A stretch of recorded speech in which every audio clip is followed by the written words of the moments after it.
mbokki asalaamaaleykum wa rahmatullahi taala wa barakaatu tey di la 4 novembre 2024 noo ngi fii nga xam ne moo di ñiibi ci tournée bi nga xam ne fas kenn ko def fi nga xam ne rek moo di Saloum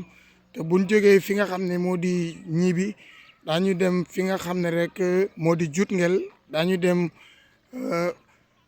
Gouloukoum daañu dem Fass Gouloukoum tabarakallahu ngeen ànd ak seen mbokkum taalibe Baye Ndiaye bu Mbadiar pour nemmeeku ni nga xamee at mu ne nag ñu def ko ci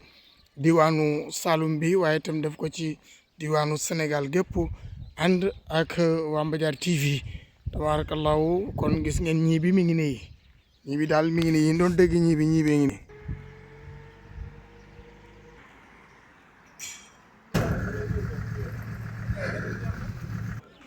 kon ñu jëm nag fi nga xam ne moo di yoonu marché bi macha Allah.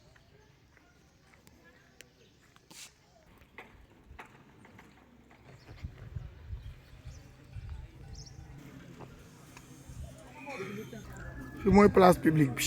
marché bi mi ngi nii